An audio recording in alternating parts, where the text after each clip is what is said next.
En la Escuela Normal Superior de México, siendo las 17 horas del día 13 de julio de 2016, se declara instalado el examen profesional del pasante Aldo Alonso Vilchis, quien sustentará el documento recepcional El juego como recurso didáctico en la enseñanza de la Historia 2, para obtener el título de licenciado en Educación Secundaria con especialidad en Historia. El jurado está integrado por presidente, maestro Gerardo Daniel Mora Hernández, secretario, maestra Rosa Ortiz Paz, vocal, maestro Carlos Mario Gómez Jiménez. ¿Está más tiempo? ¿No? No. Ok. Pues vamos a iniciar. Se pueden sentar.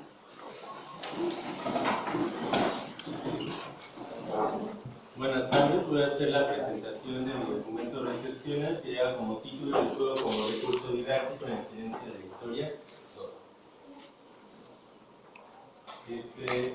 Mi documento recepcional se comprende por 5 capítulos. En el capítulo 1 están mis razones personales por las cuales decidí llevar a cabo el juego como recurso didáctico en la escuela secundaria de enseñanza de la Historia.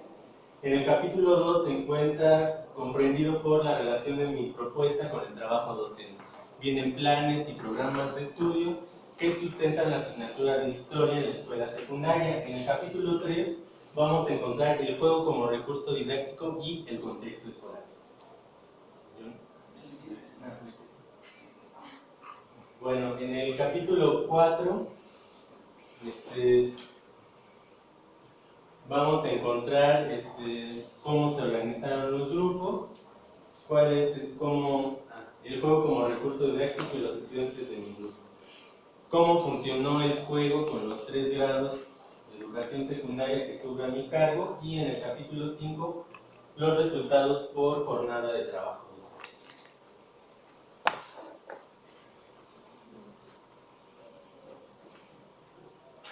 Bueno, a continuación voy a empezar por describir la parte del contexto escolar. Mi escuela secundaria es una escuela secundaria general número 304 Juan Ruz. La escuela secundaria diurna 304 se encuentra ubicada en la delegación Tláhuac.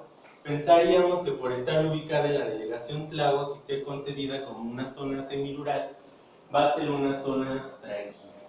Lamentablemente las condiciones externas de la escuela son muy complicadas porque la unidad que pueden observar al costado izquierdo es una unidad de pepenadores. Lleva el título de Unidad Santa Fe. El 75% de los estudiantes que asisten a la escuela secundaria son principalmente habitantes de esta unidad habitacional, por lo cual el contexto es bastante pesado. ¿A qué me refiero cuando llamo que es un contexto bastante pesado? Los alumnos vienen de familias monoparentales, o sea que nada más está mamá, papá, o la cabeza de familia es la abuela o algún tutor que se puede hacer cargo pues, de los adolescentes o menores de edad, porque todavía estamos trabajando con menores de edad.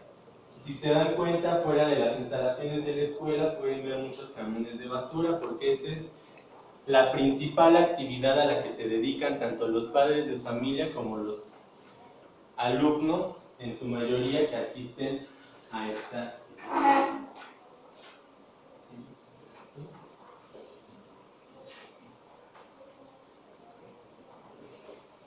Bien, en la escuela secundaria, de acuerdo a...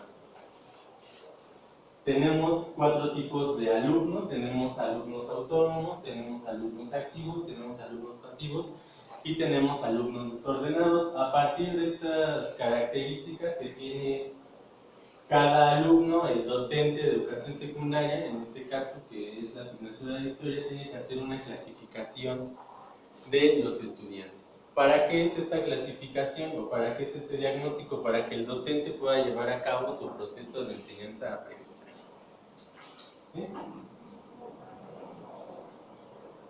Bien, por las características con las que cuenta la secundaria, tengo a mi cargo 3 grupos de tercer año de secundaria, tercero C, tercero D y tercero E. El grupo tercero C va a ser un grupo desordenado pasivo, en su mayoría desordenado, y vamos a contar con pocos alumnos pasivos.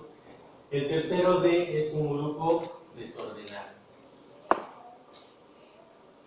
Y el tercero E tenemos tanto alumnos activos como alumnos desordenados. Bien, aquí, como podemos ver y como vimos en la página anterior del grupo tercero C, es parte de la organización del grupo por esta parte característica de los alumnos. ¿Cómo organizar los grupos? Desordenado, pasivo, activo con los pocos que había, pues para regular la situación conductual de los alumnos, porque como hago referencia en mi documento recepcional, es una escuela de un contexto bastante difícil. Entonces se tienen que buscar bastantes estrategias, en este caso apoyándonos de esta matriz de organización grupal para poder llevar a cabo el proceso de enseñanza-aprendizaje. Bien, de acuerdo a lo que sustenté en mi trabajo recepcional y lo que he estado comentando, surge cómo enseñar historia en la escuela secundaria. Aquí en la Escuela Normal Superior de México llevamos durante nuestra formación profesional a partir del tercer semestre hasta que culminamos sexto semestre un modelo de enseñanza histórica que estuvo a cargo de la maestra Rosa Ortiz Paz y del maestro Gerardo Daniel Mora Hernández. Bien, aquí se plantea que el docente de educación secundaria con la asignatura de historia, o en este caso el practicante, lleve a cabo una clase interactiva.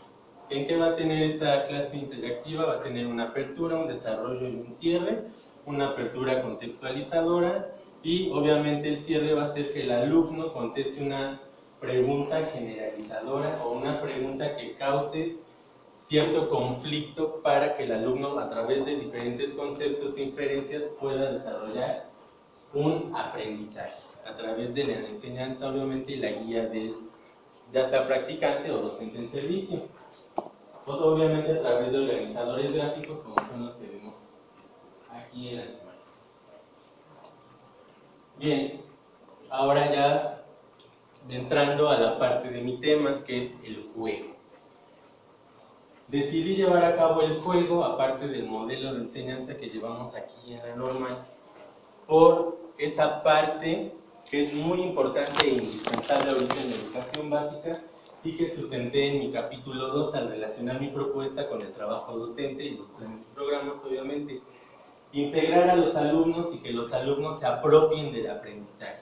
Que todos los alumnos participen, que haya una convivencia sana y pacífica dentro del aula y obviamente que el maestro frente al grupo tenga un control de grupo que es esencial ahorita en educación básica. En la jornada 1 vimos el tema de la conquista de México y realizamos un juego que se denomina la maraña del conocimiento.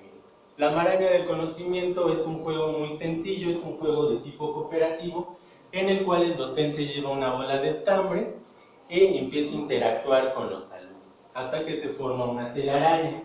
Los alumnos van planteando preguntas, van planteando hipótesis, van planteando por qué pasó la conquista. En este caso, bueno, se ve un poco oscura la imagen, esta alumna se exalta, se llama Magali y dice, no, es que son unos malditos los conquistadores porque hicieron 3 expediciones y cambiamos nuestro dinero, todas nuestras riquezas por vidas, ¿no? Entonces eso genera cierta empatía, cierta integración con los alumnos que se encuentran dentro del salón de clase. Este va a ser el grupo tercero C, que en este caso es pasivo desordenado. Se logró que algunos alumnos pasivos tuvieran cierta participación, siendo que también pasivos porque tenían necesidades educativas especiales. Entonces, a esos alumnos, de acuerdo a lo que el docente en albores del siglo XXI se enfrenta, tiene que integrar. Lo que más me sorprendió al aplicar el juego en esta jornada, cuando pasamos al tema de cómo cambia el paisaje después de la conquista, cuando México pasa al proceso de colonización. Los alumnos empiezan a crear sus propios productos, siendo que es una secundaria donde tanto los recursos económicos como el contexto familiar ayuda en poco sentido a los. Los alumnos empiezan a crear sus propios productos utilizando material que ellos mismos poseen, material reciclado. Fue algo que yo también planteé con los alumnos, no es necesario que tú gastes, que me traigas, no sé, una escultura, no. Si tienes material que se puede utilizar, lo puedes utilizar dentro del aula. En esta maqueta podemos ver cómo está un fraile, hay una capilla, y relaciona, y este alumno explica cómo cambia la vida cotidiana de los habitantes, cómo vivían antes de la conquista y cómo viven después de la conquista. En la jornada 2 vamos a realizar un cancionero histórico. Aquí ustedes, mis sinodales, se preguntarán, bueno, ¿aquí qué jugar? Bueno, tu trabajo reflexiones sobre el juego. Los alumnos realizan, inventan una canción.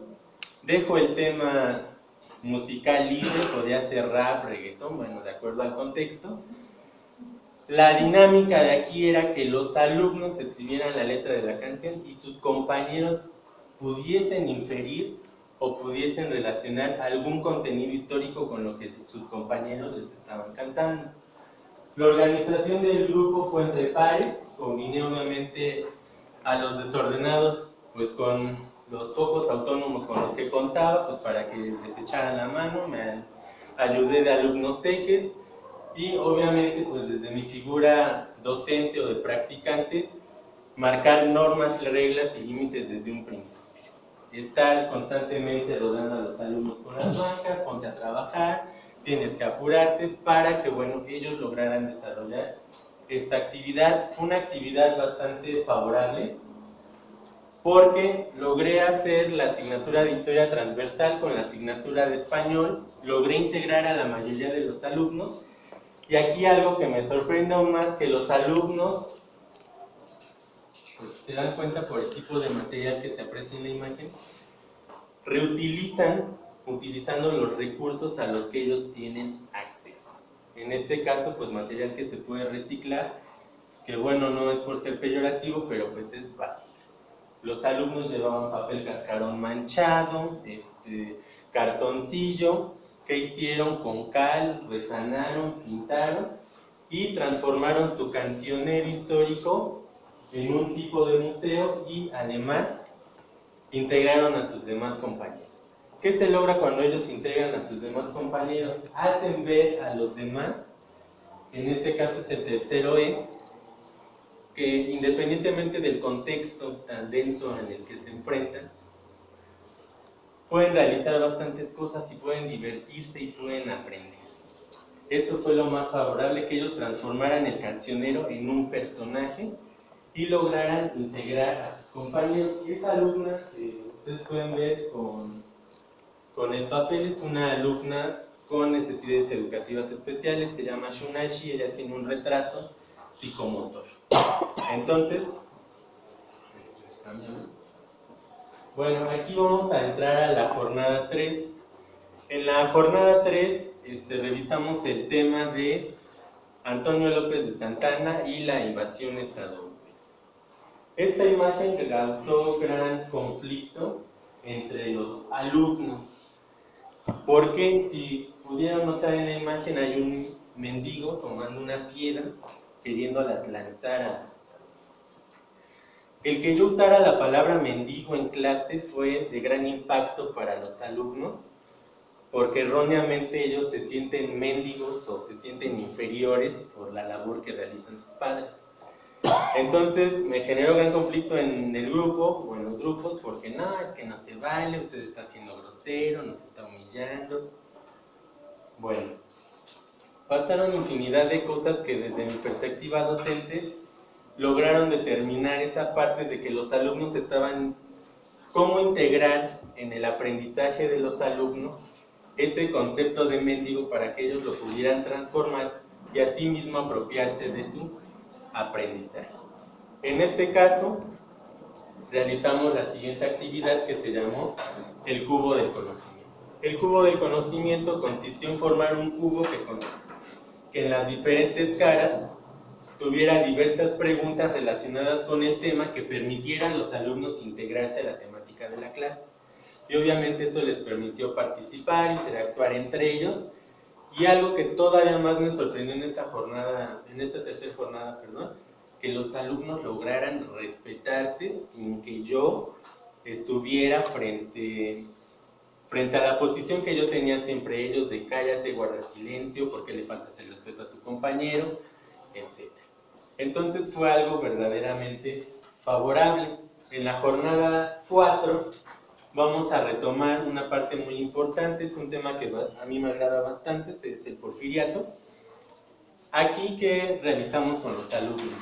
Fue un gran reto también para mí, porque dije, bueno, voy a implementar una ronda infantil, ¿no? ¿Qué es una ronda infantil? Que los alumnos, a través del movimiento corporal, reflejan la situación que se vivía en el porfiriato. Obviamente, antes de abordar el tema, realizamos varias actividades. Aquí el juego también es un juego de simulación cooperativo y se le denomina sigue al líder. Los alumnos formaron una ronda, forman un círculo y un alumno se ofrece a ser Porfirio Díaz previo al escuchar una grabación cuando Porfirio Díaz le agradece a Tomás Alva Edison por la creación de la bomba. ¿Qué pasa en los alumnos cuando escuchan esta grabación? No se imaginaban siquiera quién era el personaje que estaba hablando. Como dentro de sus inferencias y los pocos conceptos que los alumnos proporcionaban no daban con el personaje específico, al yo comentarles que era Porfirio Díaz, pues causó gran impacto en los alumnos, porque ellos siempre han visto en las pocas imágenes de Porfirio Díaz que es un hombre verdaderamente imponente, ¿no? Que por sus mismos gestos o por su mismo color de piel representa cierta fuerza y a lo mejor cierta soberbia hacia, bueno, obviamente también los sucesos que se fueron desarrollando durante su gobierno. Sigue al líder fue que un alumno se apropiara del personaje de Porfirio Díaz y este alumno que se llama Brandon los empieza a esclavizar. Les empieza a decir, tú vas a trabajar más de 16 horas, yo soy tu Dios, yo te puedo humillar, yo te puedo hacer lo que yo quiera. Me sorprende que otros 4 alumnos se levantan y dicen, nosotros somos de Cananea, tú estás fuera y vamos a hacer una huelga. Entonces yo me empecé a dar cuenta, a lo largo de mis jornadas, que el juego verdaderamente, además de los organizadores gráficos que yo estaba utilizando a lo largo de mis jornadas, verdaderamente estaba favoreciendo el aprendizaje de los alumnos. Entonces, bien, voy a pasar a la parte de las conclusiones. ¿En qué me ayudó el juego a favorecer el proceso de enseñanza-aprendizaje en la asignatura de Historia en la escuela secundaria? La competencia primordial, generar una conciencia histórica para la convivencia. Otra, integrar a todos los alumnos a las actividades de aprendizaje que yo desarrollaba dentro del aula, que es una parte muy importante que viene en el capítulo 2 que desarrollé en mi trabajo recepcional, cuando hablamos de la normalidad mínima escolar, etc. Y otra muy importante, que a mí me pareció bueno mencionar, hacer felices a los alumnos. A lo mejor sonará un poco absurdo, pero hacerlos felices dentro de un contexto que está completamente fracturado, donde no hay apoyo del padre de familia, donde los directivos pues hacen lo que pueden y donde tú como docente tienes que hacer y realizar lo que está a tu alcance. Se los comparto a los otros dos sinodales, a la maestra Rosa y al maestro Carlos. El maestro Mora en varias ocasiones me dijo, no, es que tú no tienes que estar en esa secundaria. Y pues yo me aferré porque dije, bueno, a fin de cuentas yo no sé a qué realidad me vaya a enfrentar cuando yo egrese de la Escuela Normal Superior y cuál va a ser mi papel como docente ya frente a grupos, ya no como practicante. O sea, yo como docente, ¿qué voy a poder hacer para favorecer el proceso de enseñanza-aprendizaje en los alumnos de educación básica? Eso sería todo, gracias por su atención. Sí, si apagas el cañón y prendes la luz.